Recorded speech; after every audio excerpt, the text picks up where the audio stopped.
Have you ever been to a remote village?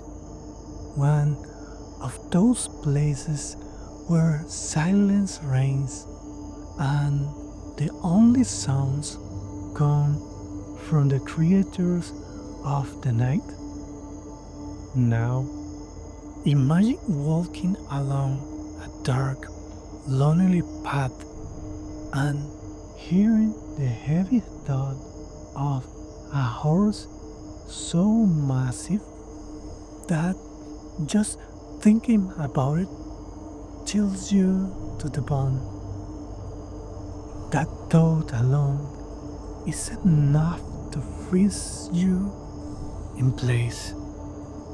This is the story of a rider, not the kind of Hollywood, but a spirit caught in a cycle of vengeance and a curse, one he's never escaped.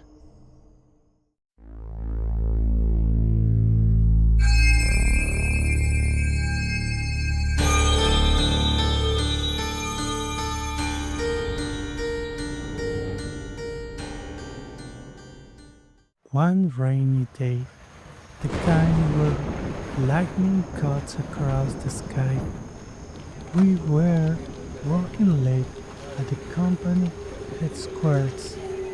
Suddenly, a huge ball of lightning flashed and the power went out, leaving only the dim emergency light.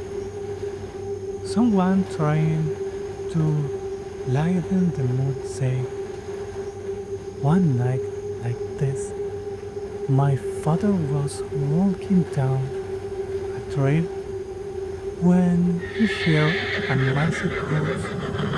When he turned around, he saw a monstrous creature on its road, a headless horseman dressed entirely in black, his neck gushing blood that dripped from the horse to the ground. He spun a rope as trying to catch him. My father ran as fast he could, praying every word he knew, while the infernal galloping real louder behind him.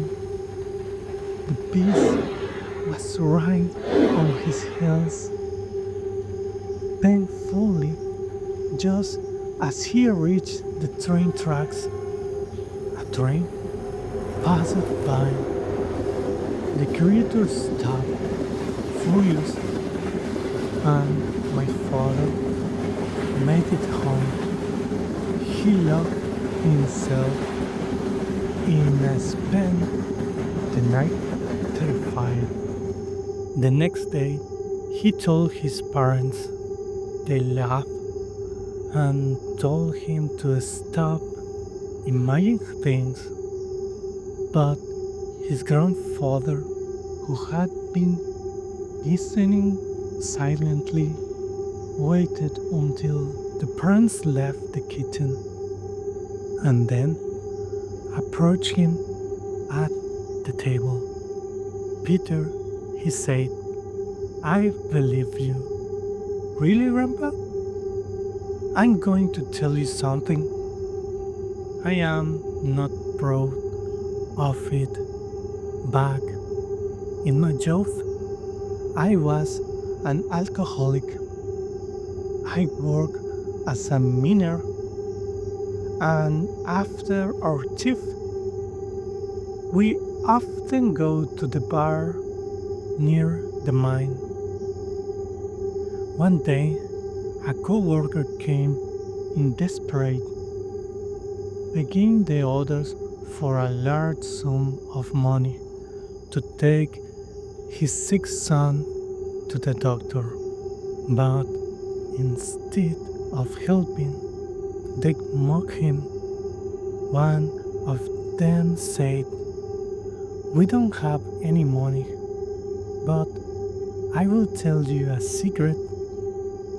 They say if you ride the black horse that roams the hill and manage to tame it, it will take you to its master's cave, full of gold.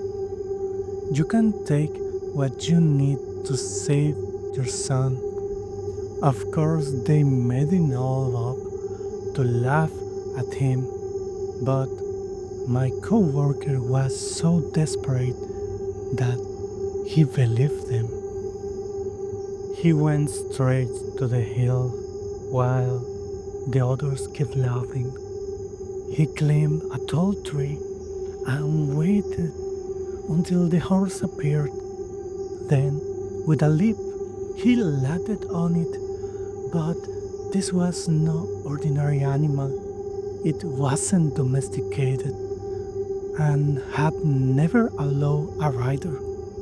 It went, well, bucking and thrashing until, during one violent jump, the man's head got caught in a branch and was ripped clean off.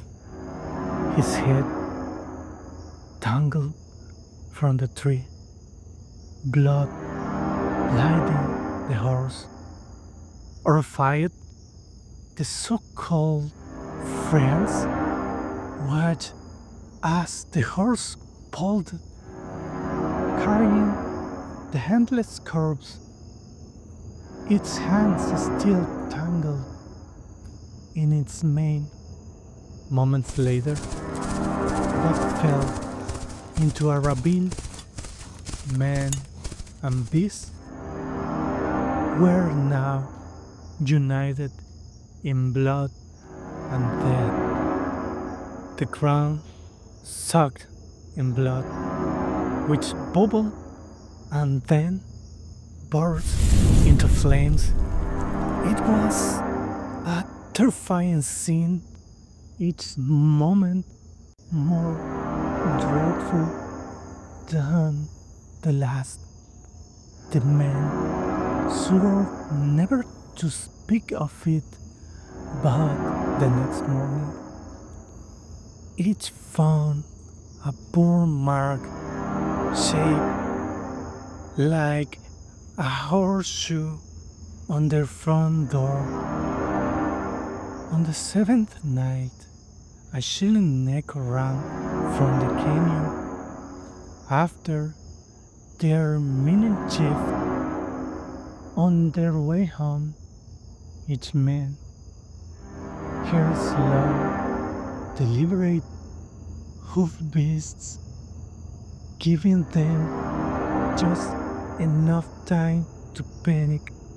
From afar, they saw a fireball descend the hill. They all ran to hide on their homes, but it was no use. Peering through cracks in the walls, they saw a massive black horse with flaming hooves and mane, breathing fire, ridden by the Headless Man. One by one, he dragged them from their homes, tore their heads off with his own hands, and fed the skulls to the monstrous horse. Their bodies were left charred near the hill, his revenge complete. My father's grandfather quit drinking that day.